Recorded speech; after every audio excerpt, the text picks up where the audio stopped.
დილა მშვიდობის დაიწყო ახალი სამშაბათო კვირა და გაცემა დღის ნეws რომ ებრუნდება პირდაპირ ეთერში. მე ვარ ლელა ბაღდავაძე. დადგა თუ არა დრო ქართულ ოცნებასა და ოპოზიციას შორის მოლაპარაკებების დაწყებისას დიალოგის მაგიდასთან დაბრუნება ეს კიდევ ერთი საკითხია, რაზეც ოპოზიციაში აზრი ორად იყოფა. ლელო ფიქრობს, რომ ურთიერთდაპირისპირება უნდა გადაილახოს და საუბარი დაიწყოს. აი სხვა პარტიები კი მამუკა ხაზარაძის ძალას ახლა უკვე ამ პოზიციის გამო აკრიტიკებენ. მაშასე რამ უნდა გამოიყვანოს ქვეყანა ღრმა და მძიმე პოლიტიკური კრიზისიდან. დღეს ამით დავიწყებთ. დავით დარჩეშვილი იქნება ჩვენი პირველი სტუმარი, თუმცა ვიდრე სტუმარი შემოგვერდება, თვალი გადავალოთ ყოველ სიახლეებს. ეკონომიკისა და მდგრადი განვითარების მინისტრის ყოფილი მოადგილე რომეო მიქაუტაძე სასამართლომ წარდგენილ ყველა ბრალდებაში 9-ვე ეპიზოდში დამნაშავე ცნო. თბილისის საქალაქო სასამართლოს მოსამართლე ნინო გალუსტაშვილის გადაწყვეტილებით მას 10 წლით თავისუფლების აღკვეთა მიესაჯა. ასევე მას სახელმწიფო სამსახურში თანამდებობის დაკავება აეკრძალა 2 წლის ვადით. ელოძლიერი საქართველოს ქართულ ოცნებას მოლაპარაკებების მაგიდასთან იწვევს, როგორც პარტიის წარმომადგენლები აცხადებენ, რეგიონში არსებული მძიმე პოლიტიკური ვითარებიდან გამომდინარე მნიშვნელოვანია სტაბილურობის შენარჩუნება. მათი თქმით, ქვეყანაში არსებული კრიზისის მოგვარება ხელისუფლებამ უპირველესად საპროტესტო აქციებზე დაკავებული პირების გათავისუფლებით და ახალი საპარლამენტო არჩევნებით უნდა დაიწყოს.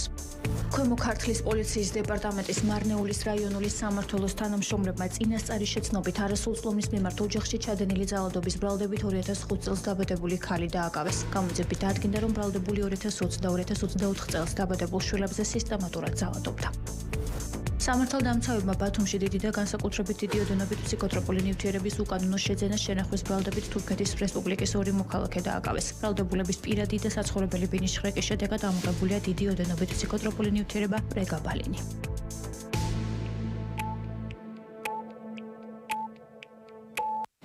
მაშასე კიდევ ერთხელ მოგესალმებით, ეს არის დღის ნიუსრუმი და წარმოგიდგენთ ჩვენს პირველ სტუმარს ილიას სახელმწიფო უნივერსიტეტის პროფესორი დავით დარჩეშვილი გაგვიზიარებს დღეს აქტუალურ საკითხებზე საკუთარ პოზიციას. გამარჯობა ბატონ დავით და მადლობა რომ გვესწრეთ.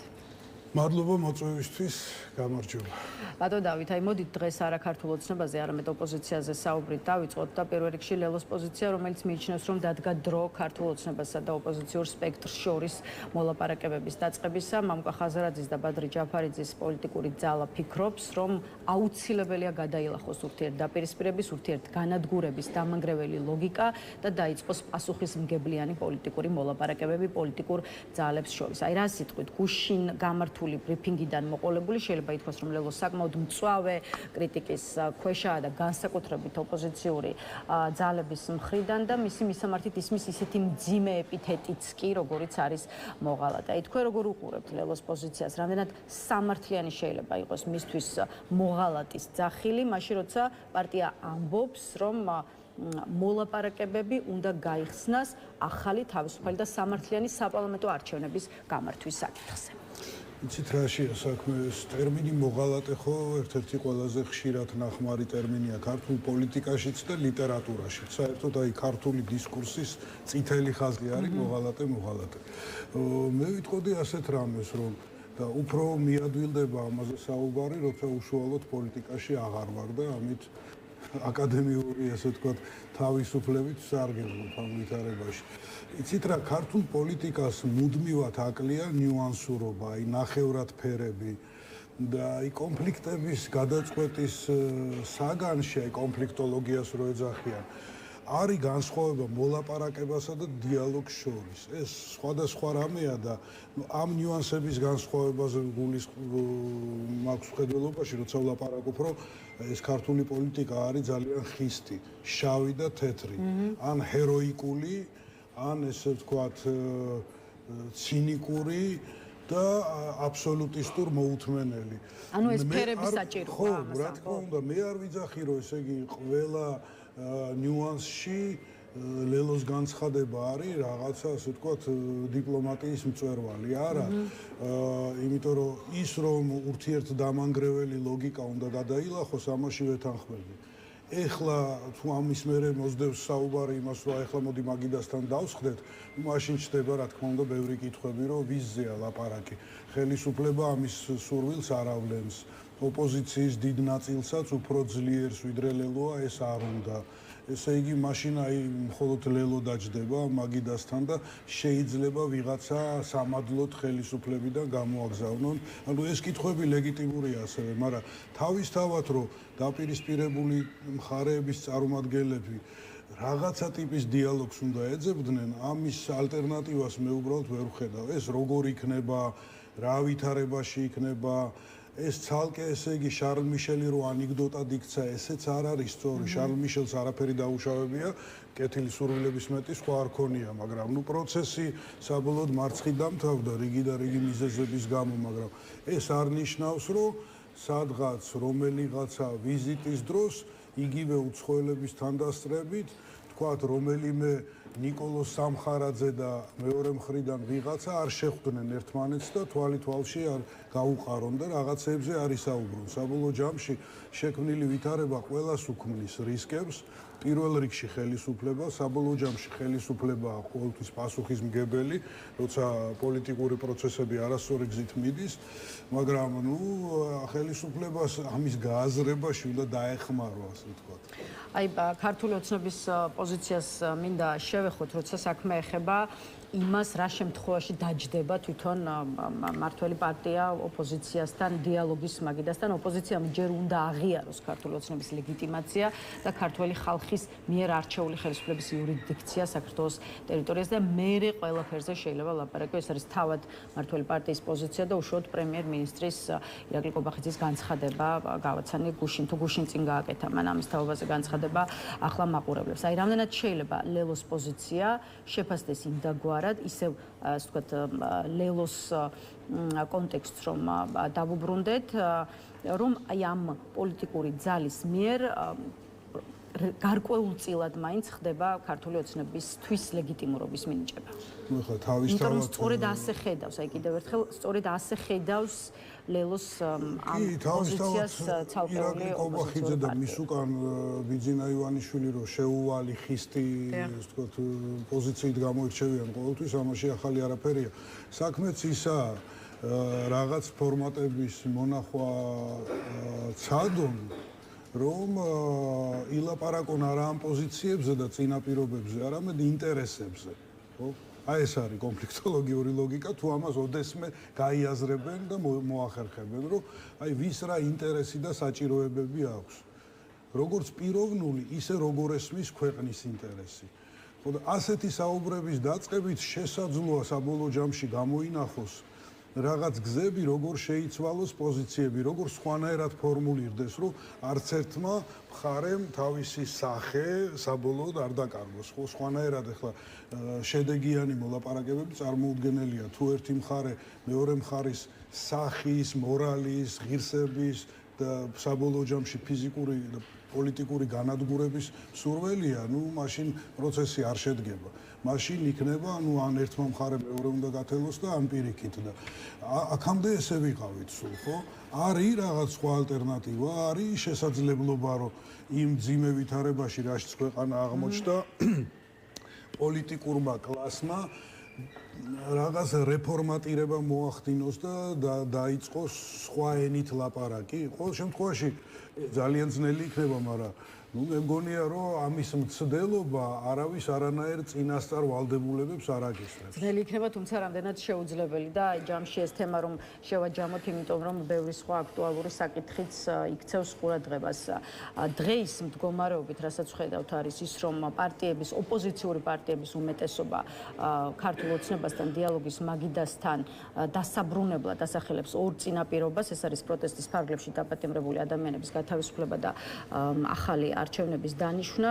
თავის მხრივ კი ქართულ ოცნებაში ამბობენ, რომ ეს ოპოზიციასთან არის შეუძლებელი დიალოგი, ვინაიდან დღევანდელი ოპოზიციური სპექტრი მათი შეფასებით არის ოპოზიციად წოდებული შეთქმულთა გუნდი. აი, თუ გავითვალისწინებთ პოზიციებს, რაც ორივე პოლიტიკური, ასე ვთქვათ, მხარის მხრიდან გვესმის, ერთი მხრივ ოპოზიციური ძალების მხრიდან, მეორე მხრივ ქართული ოცნების მხრიდან, ჩანს თუ არა, რომ დიალოგი რთულზე მეტად შესაძლოა შეუძლებელიც კი იყოს, ყოველ შემთხვევაში დღეის მდგომარეობით აი პოლიტიკურ ძალებს შორის და შესაბამისად აი ამ მოწოდებები დასავლელი პარტნიორების მხრიდან, რომ მოლაპარაკებების რეჟიმზე გადავიდეს პროცესები, დროის ფუჭად დაკარგვა და გაფლანგვა შეიძლება იყოს. ეცით უბრალოდ ამას ალტერნატივა არა აქვს, თორე რთული როგორ არ არის. როდესაც არსებობს მწვავე პოლიტიკური კონფლიქტი, როდესაც არის პოლიტიკური კრიზისი, ძალიან რთულია ვითარება, რომ იქ მხარეებს შორის დიალოგზე ილაპარაკო, მით უმეტეს მოლაპარაკებებზე. შესაბამისად, როგორ უნდა ხდებოდეს ამის გადალახვა, მე დავიწყებდი ესე, მაგრამ ისევ ვიმეორებ აკადემიურის გარდა სხვა პასუხისმგებლობა არ მაქვს და სტუდენტებს ვასწავლიან ტექნოლოგიებს, თორე პოლიტიკური პასუხისმგებლობა რომ მქონდეს მხრებზე, ბევრად რთული იქნებოდა ჩემთვისაც ლაპარაკი.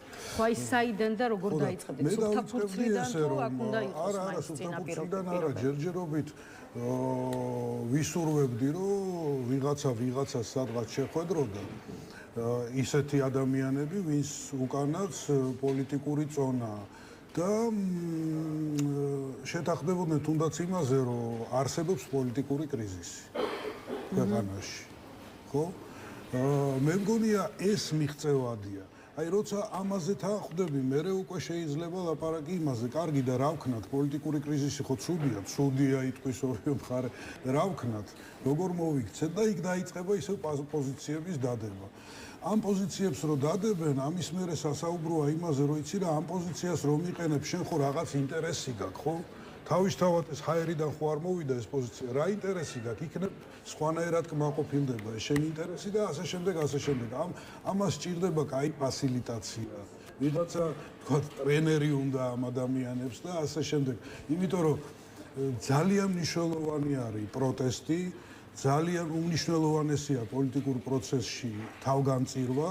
ეს რომ არა, თქვა ოპოზიციის მხრიდან და სამოქალაქო აქტივისტების მხრიდან მოსკოვის მექანიზმები არ გაჩნდებოდა, ამაში სრულიად დარწმუნებული ვარ, ვეთანხმები, ვინც ასე აყენებს საქმეს, მაგრამ პოლიტიკური პროცესი, პოლიტიკა ამით არ ამოიწურება. ამის მერე რაღაცა, ესე ვთქვათ, მიმართულებით ამ სიტუაციის განმუხტვაზე უნდა დაიწყოს მოძრაობა და ფიქრი და აქ მხოლოდ იარლიყების დაკიდვა და ღალატის ძახება არ მგონია რომ იყოს საკმარისი. დიალოგის პერსპექტივაზე მეტნაკლებად ვისაუბრეთ. ახლა ერთი კითხვა მინდა დაგისვათ დებატებზეც, მით უფრო რომ იმედის ეთერში გამართულ მორიგ თემატურ დისკუსიაში თქვენც მიიღეთ ხო მონაწილეობა. აი გითხარით რა შთაბეჭდილებით მიხვედით და მე უკვე რა შთაბეჭდილებით წამოხვედით იმედიდან და ჯამში აი ჩავლილმა ეთერმა რა აჩვენა ქართულ ოცნებასთან დებატებში შესვლა მაინც არის სწორი და ეს ღირს თუ საფუძვლიანი შეიძლება იყოს კრიტიკა რომ ყველა ვინც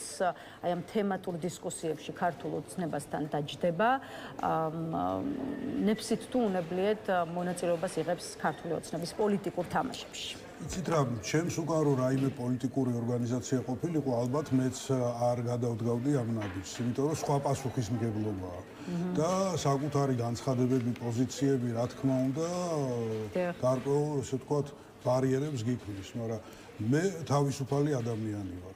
მე მინდოდა ჩამეხედა ბატონი შალვა პაპუაშვილისათვის, ბატონი ნიკოლოზ სამხარაძისათვის ამ შემთხვევაში მათ თვალებს ჩახედვის საშუალება მქონდა. ჩამეხედა და მელაპარაკა ადამიანურ ენაზე. მე თქვა რომ იმედი სამართლიანად არის დასანქცირებული და მე მაინც მოვედი სანქცირებულ მოედანზე. მე თქვა რომ როდესაც ასეთი ვითარებაა ქვეყანაში, პასუხისგებლობას ხელისუფლება უნდა გრძნობდეს. და მე თქვა ისიც რომ ხო დიალოგს საბოლოო ჯამში ალტერნატივა არა აქვს, მაგრამ ისე უბრუნდები იმას რომ აი მოსკოვის მექანიზმებამდე რომ მიიყვანეთ საქმე, პასუხისმგებლები ხო თქვენც ხართ, კი სულ აბრალებთ ევროპელ ასე ვთქვათ პოლიტიკოსებს რომ ცილს გვწამებენ, ჩვენ არა ვართ პრორუსები, მაგრამ თქვენი პრორუსობა იქიდან ჩანს რომ რუსებისთვის ხართ თქვენ პრორუსები. თქვენ შეიძლება გულწრფელად არ თვლით ასეთ თავს და მეც არ მინდა რომ ეს გიკიჟინოთ სულ, მაგრამ სალავიოვი და დუგინები იძახიან, უხარიათ მათ რომ თქვენ ებრძვით ევროპელებს იმის ნაცვლად რომ თქვათ რუსული პოლიტიკის კრიტიკას ასხივებდეთ ხო და ევროპელებში მოკავშირეს ეძებდეთ და მოკლედ თქვენი პასუხისმგებლობა არის თუ არა რა დავინახე იცით რა მე დავინახე ის რომ პასუხისმგებლობის წილი მათსეც რომ არის, ამის თქმის გაბედვა, ძნელად, მაგრამ შეუძლიათ. ოღონდ კონკრეტულ საკითხებზე რომ იხვალ, იქ ისე ვიწყება, რომ არა მე უმანკო ვარ, მე არაფერი არც არჩევნები გამიყალბებია, არც არავინ დამიჭერია უსამართლოდ, მაგრამ კრიზისი რომ არის და პასუხისმგებლობა რომ მათსეა, აი ეს ამის თქმა ჩანს რომ ამის განცდა აქვს. ბატონო დავით, მოსკოვის მექანიზმი ახსენეთ რამდენჯერმე და ჩვენ მოსკოვის მექანიზმის ფარგლებში დადებულ დასკვნას აუცილებლად შევაფასებთ. სულ რამდენიმე წუთში იქამდე, რადგან ოპოზიციაზე საუბრით, გავხსენით ჩვენი ინტერვიუ ოპოზიციურ ფლანგზე იმ თვალსაზრისითაც არის სიახლე, რომ რამდენიმე თვიანი მოლაპარაკებების შემდეგ 9 პოლიტიკური პარტია, ასე ვთქვათ, ალიანსის ფორმატში შეკვრაზე შეთანხმდა, ამიტომ რამდენიმე წუთი ამ თემასაც დავუთმოთ. Გვითხარით აი ამ ალიანს ოპოზიციურ ერთობას როგორ უყურებთ, იმიტომ რომ თვითონ ალიანს აქვს ამბიცია რომ შეუძლია იყოს ქართული ოცნების რეალური ალტერნატივა. აი თქვენი აზრით რამდენად შეიძლება ამ ოპოზიციურმა ერთობამ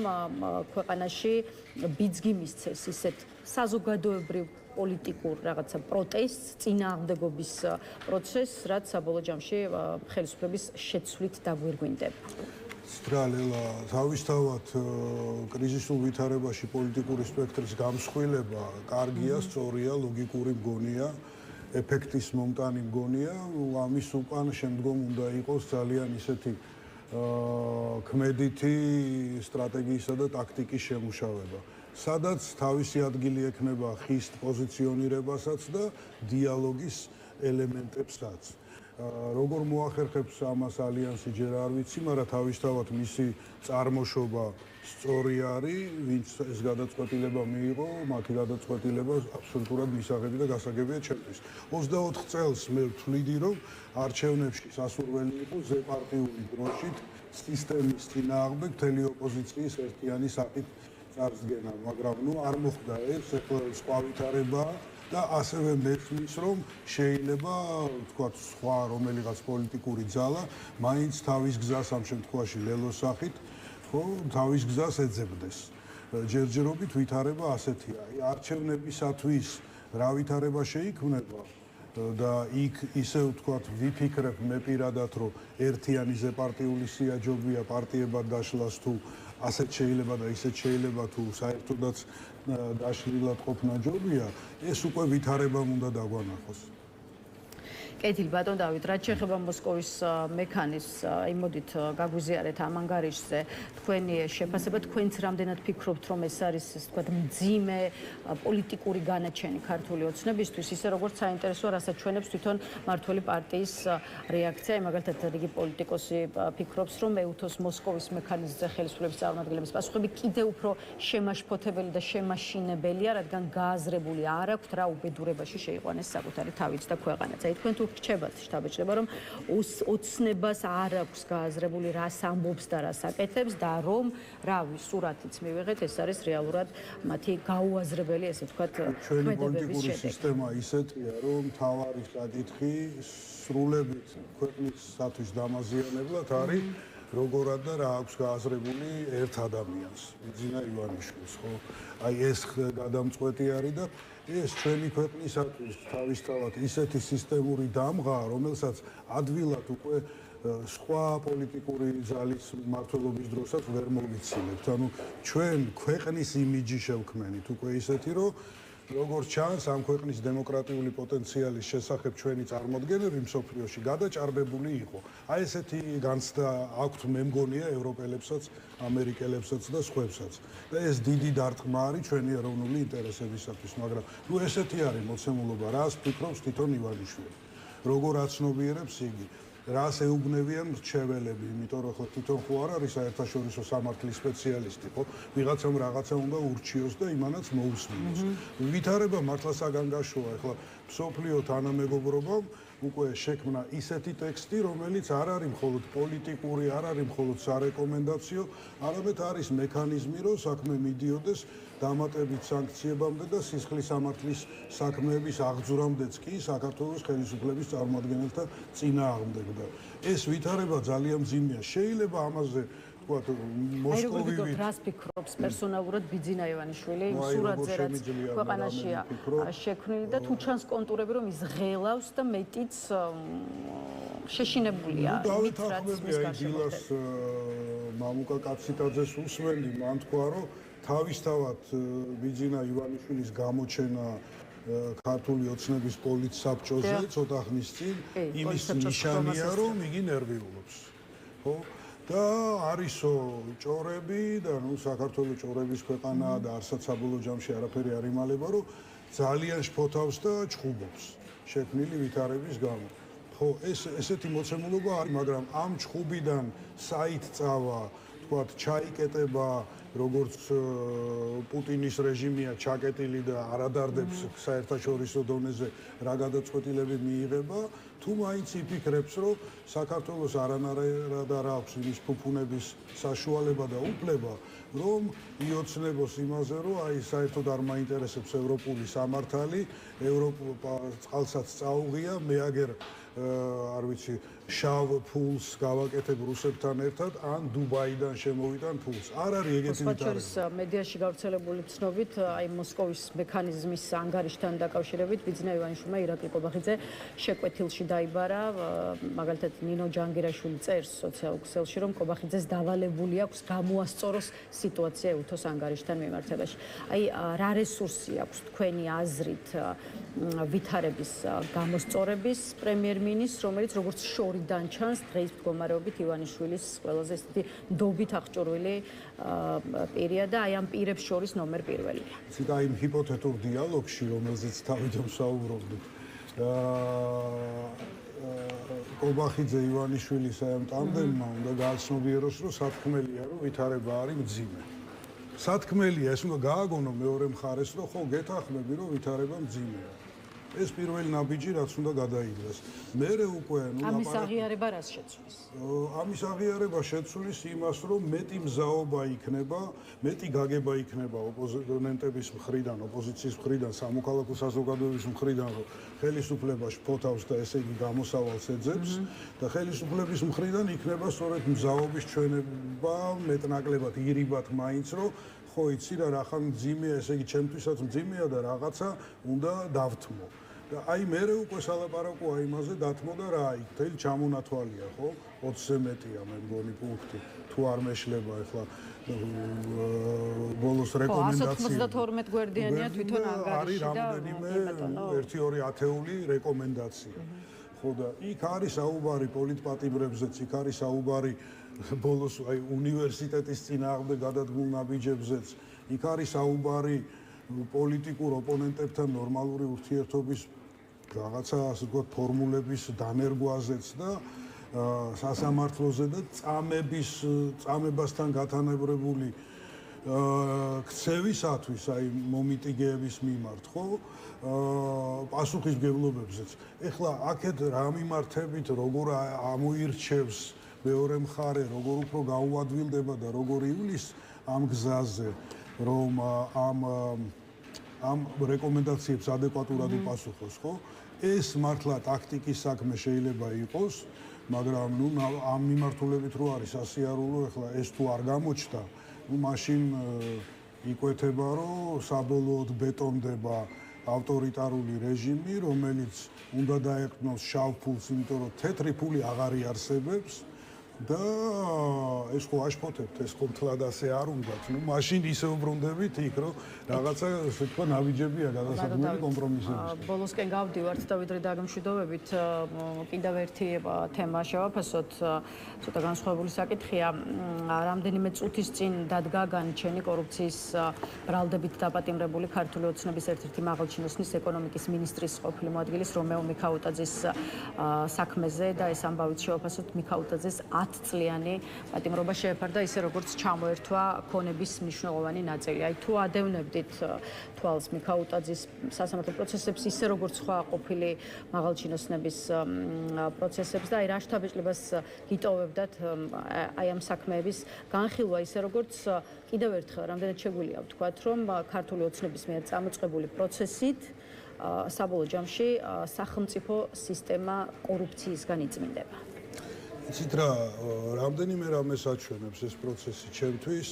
ერთი რომ აი ელიტარული კორუფცია, რომელსაც დღევანდელი წინამორბედს უკიჟინებდა ხოლმე, თვითონ აი ამ დღევანდელმა ხელისუფლებამ თავისი აი მოდუს ოპერანდით აქცია ესე მოქმედებდა და გამორიცხულია რომ იქან რომეო მიქაუტაძეს ან სხვა ფიგურანტებს ხო მათ შორის ირაკლი ღარიბაშვილს რამენაერად ამ მიმართულებით ემოქმედათ იმის გარეშე რომ აი დღეს ვინც დარჩა ხელისუფლებაში მათ არ ცოდნოდათ არაფერი და რაღაცა ირიბი მონაწილეობა მაინც არ ქონდათ.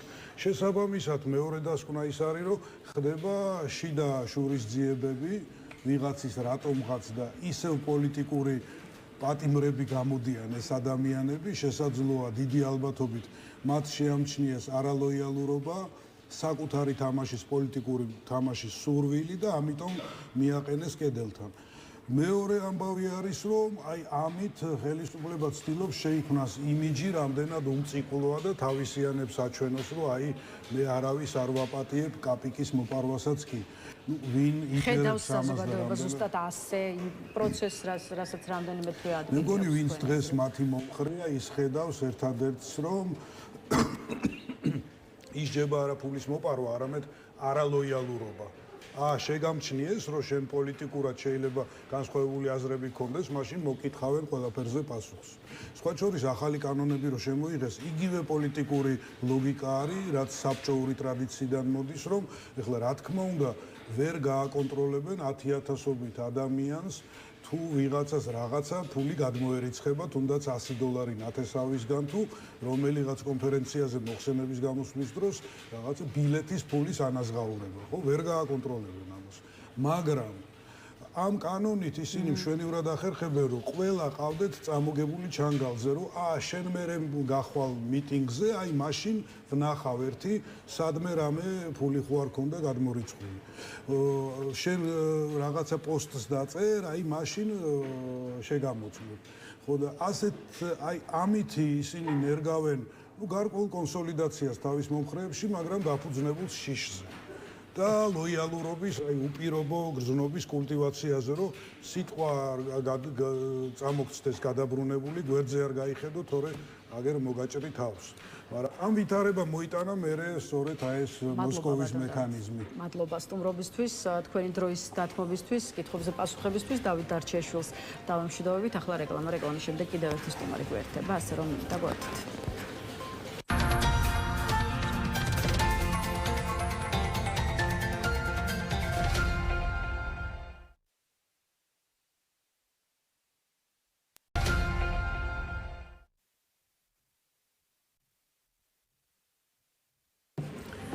მაშასე რეკლამა დასრულებულია, ბრუნდებით პირდაპირ ეთერში და გვერდება ჩვენი კიდევ ერთი სტუმარი, პოლიტიკოსი თეონა აკუბარდია, განაგრძობს ამჯერად აქტუალური საკითხების შეფასებას. გამარჯობა თეონა და მადლობა რომ შემოგვერთით. თეონა, აი დავიწყოთ აქტუალური საკითხების შეფასება და პირველ რიგში მოდით ლელოს პოზიციაზე ვისაუბროთ, რომელიც ფიქრობს, რომ მიუხედავად 2024 წლის საპარლამენტო არჩევნების არადემოკრატიულად ჩატარებისა და ქართული ოცნების მხრიდან ოფიციალური შედეგებით რეალობის გაყალბებისა, აუცილებელია გადაილახოს ურთიერთდაპირისპირება და დაიწყოს პასუხისმგებლიანი პოლიტიკური მოლაპარაკებები ქართულ ოცნებასა და ოპოზიციურ პარტიებს შორის, რასაც თავისუფლი პარტიების დიდი ნაწილი თქვენ ეს გეცოდინებათ არ ეთანხმება, აი მაგალითად ოპოზიციურ ალიანსში ქართული ოცნების მაშველი რგოლი უწოდეს გუშინ ლელოს. აი გითხარით, თქვენ როგორ აფასებთ ხაზარაძე ჯაფარიძის პარტიის ხედვას და რამდენად იზიარებთ ლელოს პოზიციას, რომ დღეს საქართველოს ჭირდება დაიწყოს ქვეყნის შიდა პოლიტიკური კრიზისის განმუხტვაზე ორიენტირებული ფართო პოლიტიკური დიალოგი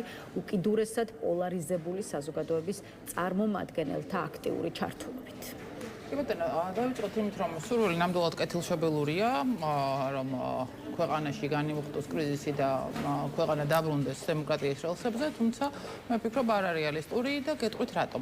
პირველ რიგში თქვენ გახსოვთ ალბათ EUTHOS საპარლამენტო ასამბლეის პრეზიდენტის ვიზიტი სულ რაღაც აგერ წინა კვირას და მათ შორის მისი განცხადებას დიალოგთან დაკავშირებით, ისევე როგორც მისი მოსაზრება, რომ აი ვინც ნახევარი მოიხადა პოლიტიკურად პოლიტპატიმრებმა, იმიტომ რომ მან ასევე დაადასტურა, რომ პოლიტიკის ირგვლივ გამოსვლებიდან გამომდინარე დაკავებული ადამიანები ამ კონტექსტში გადიან, ისინი რომ განთავისუფლდნენ და რომ მას ამ შემთხვევაში შესაძლებელი იყო რაღაცა დიალოგის დაწყება.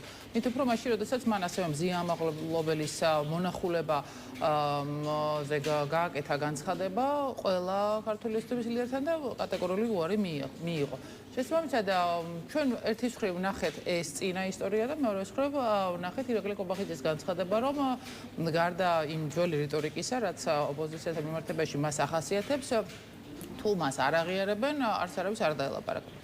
ამიტომ ერთიანი ევროპული და დემოკრატიული საქართველო მეც მინდა, მაგრამ ამას ჭირდება შრომა და ამას ჭირდება ასე რომ ვთქვათ, წინაპირობები.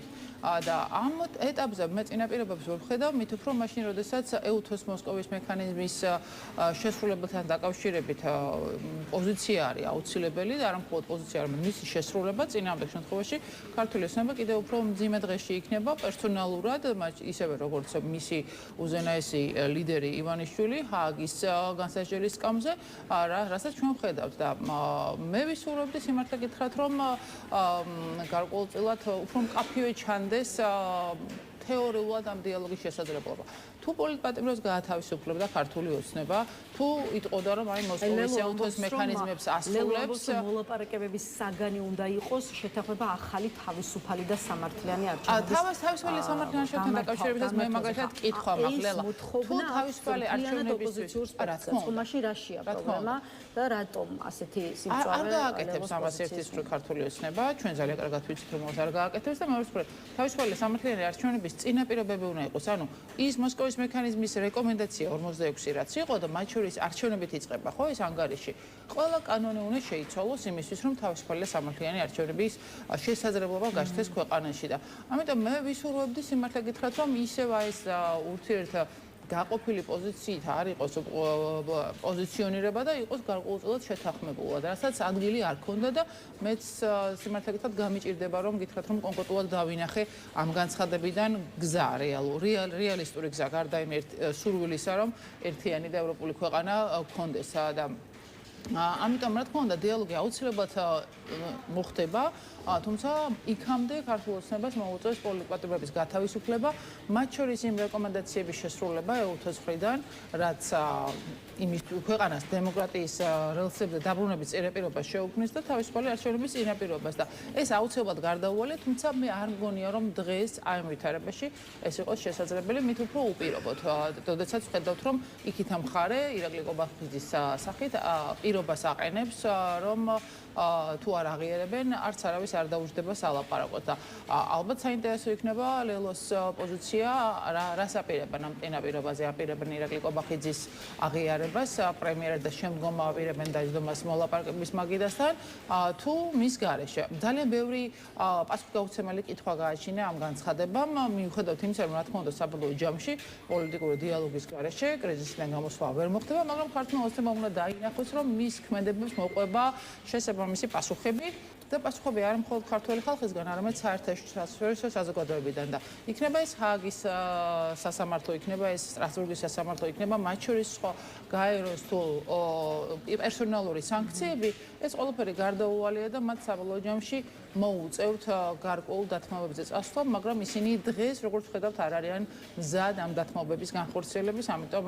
უფრო არარეალისტური მგონია ეს და უფრო გამყოფი კიდევ უფრო ამ დაყოფილ პოლიტიკურ სპექტრში. აი მოსკოვის მექანიზმზე მინდა გამოგზოთ საუბარი სულ რამდენიმე წუთში, იქამდე კი პატიმრების გათავისუფლების მოთხოვნა ისმის ქართული ოცნების მისამართი ძალიან აქტიურად და ერთი კითხვა ამ საკითხზეც დავსვათ, მით უფრო რომ ხوای მართლაც მხოლოდ გასული კვირა რომ ავიღოთ საერთაშორისო არაერთმა საერთაშორისო ორგანიზაციამ მიმართა ქართულ ოცნებას შესაბამისი მოწოდებით, ჯერ იყო EUTHOS საპარლამენტო ასამბლეის დელეგაცია, მერე ევროპარლამენტმა მიიღო კრიტიკული რეზოლუცია სწორედ პროტესტის ფარგლებში დაპატიმრებულ პირებთან დაკავშირებით და ბოლოს უკვე მოსკოვის მექანიზმის მართლა ძალიან მწვავე ანგარიში გამოქვეყნდა. აი რა პირი უჩანს, რა შემთხვევაში შეიძლება ქართულმა ოცნებამ ასე ვთქვათ მიიღოს და გაიზიაროს მოწოდება, რასაც ქვია პროტესტის ფარგლებში დაპატიმრებული პირების გათავისუფლება და აქვე ეხლა დრო გამოაჩენს ხელისუფლება იქნება თუ არა ამისთვის მზად, იქამდე კი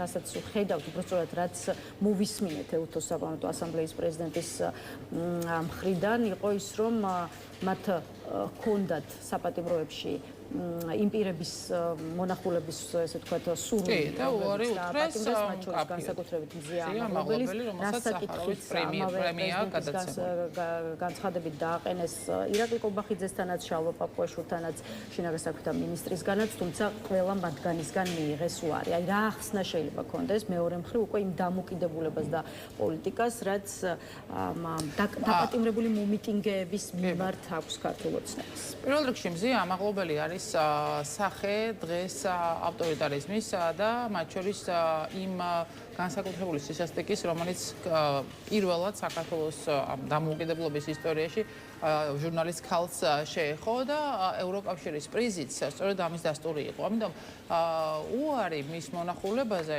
ასეთი მაღალი დელეგაციის ხელმძღვანელისთვის არის კიდევ ერთხელ მაჩვენებელი იმის, რომ ისინი არ აპირებენ არაფრის დათმობას და მათ აშინებთ მათ შორის მზია ამაღლობელის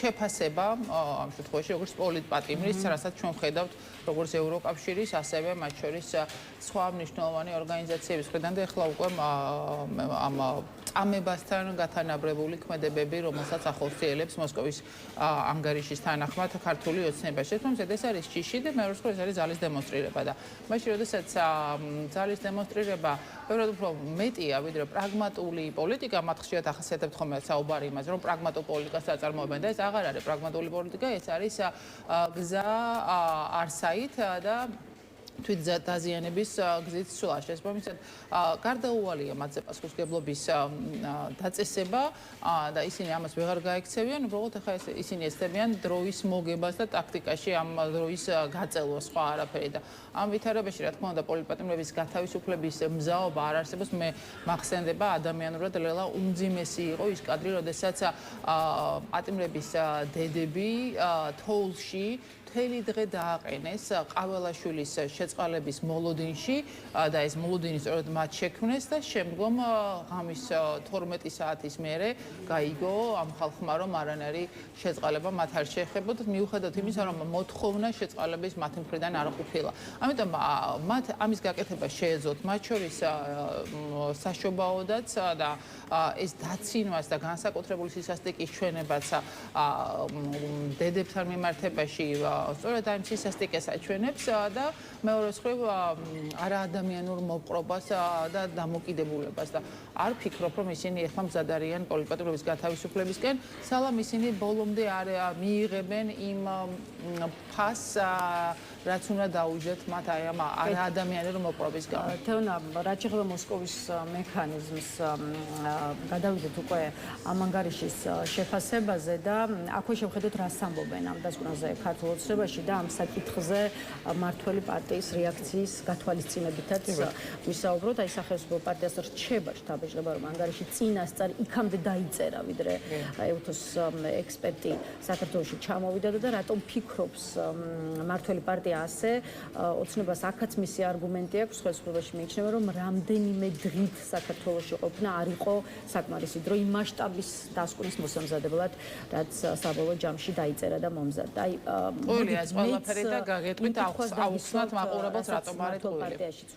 მმართველ პარტიაში სვამენ. რამდენად შეიძლება ასეთ მოკლე დროში იმ ფაქტების, ასე ვთქვათ, სიღრმისეულად გამოკვლევა მომხდარიყო, რაც ეუთოს მისიის აი ამ ანგარიში მოხდა და აისახა და საბოლოო ჯამში კიდევ ერთხელ 192 გვერდიანია ის დასკვნა, რომელიც დაიწერა.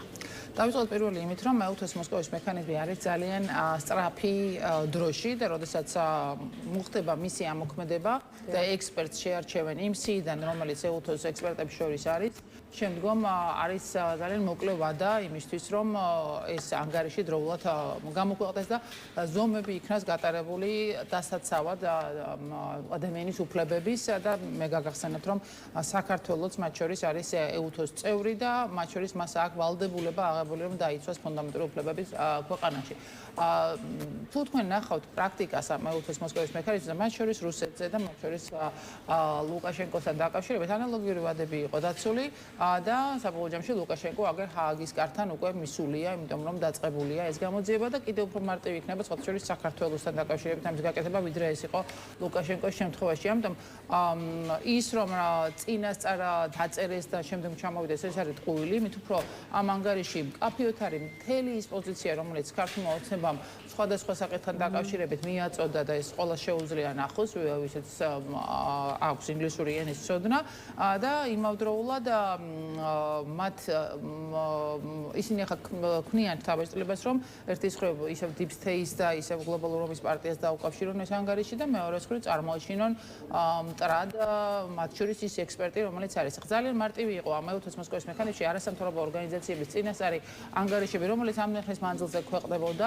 ეს ყველაფერი გადაცემული იყო ექსპერტზე, მათ შორის შეხვედრები 2 დღეში რაც ჩაატარა. ეს ასახულია, მე არ ვიცი ახლა თუ მაინც ექსკურსიებს გულისხმობდა ექსპერტის ქართული ოცნება საქართველოში რა ვადა დაჭირდებოდა ამას თუ ანგარიშებენ გაუგებარია, მაგრამ 2 დღე და ის შეხვედრების სრული გრაფიკი, რომელიც მას ჰქონდა, ვფიქრობ, რომ იყო ადეკვატურად ასახული აქ და საქართველოსთან დაკავშირებით უამრავი ანგარიშია, მათ შორის მე გაგახსენებთ ვენის მექანიზმი, რომელიც EUTHO მანამდე ამოქმედა და აქაც ქართულმა ოცნებამ არაფერი არ შეასრულა შემდგომ სწორედ აი ამ დარბევების დროს ხალხის დაესაჯა პოლიციელები, ვინც პასუხისმგებლობა იყვნენ ამ ყველაფერზე. ამიტომ, რა თქმა უნდა, ეს ინფორმაცია არსებობდა და მათი ეს უსუსური განცხადება კიდევ ერთხელ აჩვენებს იმას, რომ ისინი ახლა ცდილობენ ხალხის, ასე ვთქვათ, მოტყუებას პროპაგანდის გზით იმისთვის, რომ თავი დაიცვან საკუთარი ხალხის მათ შორის რისხვისგან და არ მხოლოდ რისხვისგან, არამედ რეალურად ქართული ოცნება დღეს არის ძალიან სუსტ პოზიციაში, იმიტომ რომ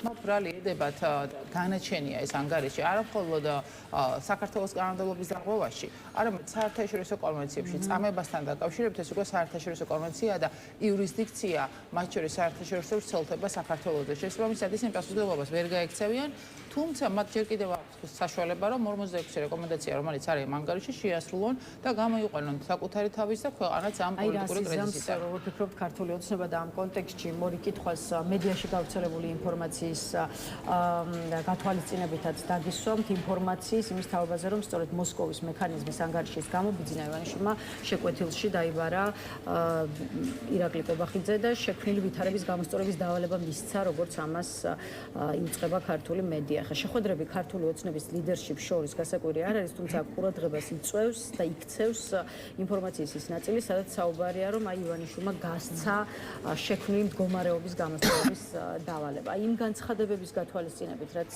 მართულ პარტიაში გვესმის ამ ანგარიშთან მიმართებაში, რამდენად უჩანს პირი, რომ მართული პარტია შესაძლოა აი ამ რაღაცა ვითარების განმუხტვას და გამოსწორებას რეკომენდაციების ნაწილის მაინც გათვალისწინებას აპირებდეს. აი თუ კი ამას შეიძლება აპირებდეს მართული პარტია, მაშინ ეს უკვე უნდა იგრძნობოდეს თუ არა ქართული ოცნების შეცვლილ რიტორიკაში.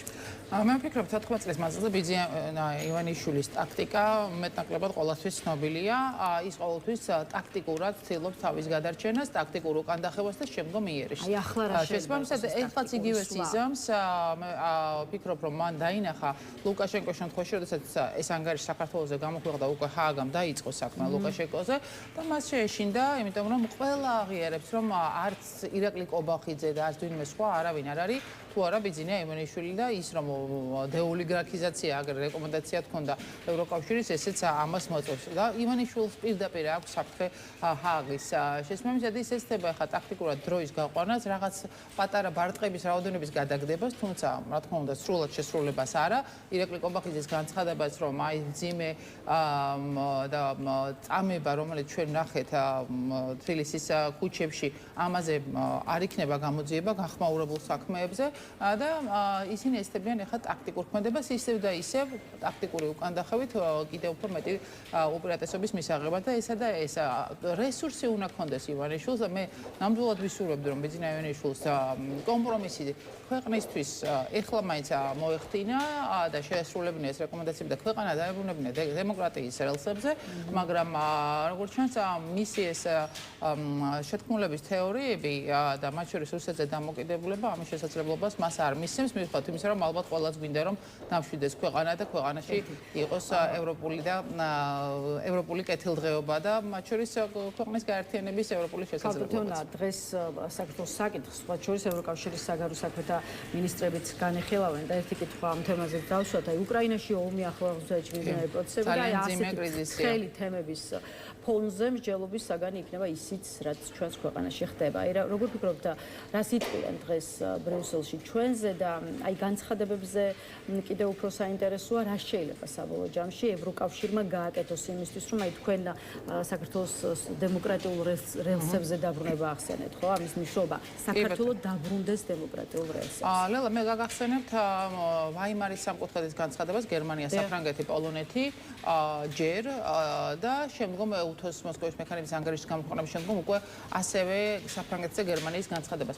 ეუთოს ანგარიშს აქვს ძალიან მნიშვნელოვანი ძალა და ეს მნიშვნელოვანი ძალა ვრცელდება მათ შორის როგორც ევროკავშირზე, ასევე გაეროზე, მათ შორის დიდ ბრიტანეთზე, რომელიც ევროკავშირის წევრი არ არის და მათ შორის შეერთებულ შტატებსა და კანადაზე. მიუხედავად იმისა, რომ დღეს შეერთებულ შტატების ფოკუსში საქართველოს აღარ არის ივანიშვილის დამსახურების შესაბამისად, მე ვუკავშირებ ამ ეუთოს მოსკოვის მექანიზმის ამოქმედებას ამ საქართველოს დღის წესრიგში შეყვანასთან დაკავშირებით დღევანდელ მინისტერიალზე, მით უფრო მაშინ, როდესაც გერმანია საფრანგეთის ინიციირებული იყო საქართველოს საკითხის იქ შეყვანა და ვფიქრობ, რომ კრიტიკულ განცხადებებთან ერთად იქნება საკმაოდ ესეთი მნიშვნელოვანი გაფრთხილებაც ივანიშვილის რეჟიმისადმი. ყველას უნდა გვესმოდეს ერთი რამ. ეუთოს მოსკოვის მექანიზმის ანგარიში არის საბოლოო ჯამში დიაგნოზი, რომ ქვეყანაში დემოკრატიის უკუსვაა და ქვეყანაში არიან პასუხისმგებელი პირები ადამიანების წამებაზე, მოქალაქეების წამებაზე და ამ დიაგნოზის შემდგომ ან არის შეთავაზებული წამალი, რომ ქვეყანა გადარჩეს, ან არის უკვე მძიმე სანქციები, როგორც პერსონალური, ფინანსური, ასევე მათ შორის სასამართლოები ჰააგას და სტრასბურგი. ამიტომ არჩევანი არის ორი. ერთი არის ერთ შემთხვევაში მკურნალობა ქვეყნის და დაბრუნება ქვეყნის დემოკრატიულ რელსებზე და მეორე არის ამ შემთხვევაში უკვე სასჯელი. ივანიშვილმა თავად უნდა აირჩიოს სასჯელსა და მკურნალობას შორის რა ურჩევნია და მე არ ვფიქრობ, რომ მას დარჩა რესურსი იმისა, რომ მიხვდეს, რომ მკურნალობა და ქვეყნის დაბრუნება დემოკრატიის რელსებზე მისთვისაც და მისი გუნდისთვისაც უკეთესია, ვიდრე ის სასჯელი, რომელიც აუცილებლად წამოვა და არ ჭირდება ამას დიდი დრო თქვა. თქვენ თუ შეხედავთ ლუკაშენკოს შემთხვევას, 2-3 წლის ამბავი იყო სულ, როდესაც უკვე ის ჰააგის კარამდე მივიდა და ჩვენ ხედავთ, რომ საერთაშორისო საზოგადოება ასეთი შეთანხმებული საქართველოში არსებულ დიაგნოზთან დაკავშირებით ჯერ არ ყოფილა და ამიტომ არის ეს ძალიან მძიმე მოცემულობა და ამიტომ არის ივანიშვილი ის ძალა, რომელსაც კომპრომისი საკუთარი ქვეყნისთვის აღარ შეუძლია. მადლობა ქართულ თეონას სტუმრობისთვის. თეონა აფუბარდიას ვამშვიდობებით. დღეს ნიუზრუმი 13 დასრულებულია. შესაბამისად ერთმანეთს ხვალ 11 საათზე შევხვდებით. ნახვამდის.